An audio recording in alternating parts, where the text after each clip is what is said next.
জুলাই গণ অভ্যুত্থানে আশুলিয়ায় ৬ লাশ পোড়ানো সহ ৭ হত্যা মামলার রায় দেওয়া হবে ৫ ফেব্রুয়ারি। মানবতাবিরোধী অপরাধের এই মামলার রায়ে আদেশ দেন আন্তর্জাতিক অপরাধ ট্রাইব্যুনাল ২ এর চেয়ারম্যান বিচারপতি নজরুল ইসলাম চৌধুরী নেতৃত্বাধীন ৩ সদস্যের বিচারিক প্যানেল। এর আগে ২০ জানুয়ারি রাষ্ট্রপক্ষ এবং আসামি পক্ষের যুক্তিতর্ক শেষ হয়। এ মামলায় মোট ১৬ আসামির মধ্যে বর্তমানে গ্রেপ্তার রয়েছেন ৮ জন।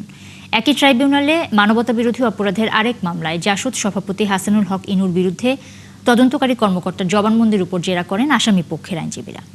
এদিকে ডিজিএফআই এর জয়েন্ট ইন্টারোগেশন সেন্টারে গুম এবং নির্যাতনের ২টি মামলায় সাবেক প্রধানমন্ত্রী শেখ হাসিনা এবং সাবেক বর্তমান সেনা কর্মকর্তা সহ ১৩ আসামির বিরুদ্ধে আন্তর্জাতিক অপরাধ ট্রাইব্যুনাল ১-এ সাক্ষ্য গ্রহণ চলছে।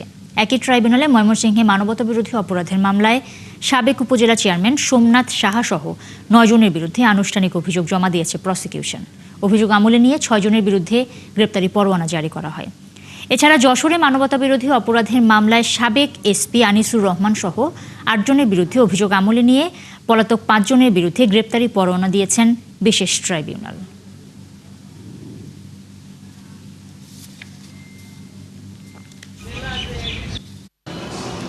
আরেকটি মামলা ধার্য ছিল, সেটা হতে আশুলিয়ার মামলার আজকে কদ লিস্টে আসছে। এটা আগামী ৫ ফেব্রুয়ারি রায়ের জন্য নির্ধারিত হয়েছে।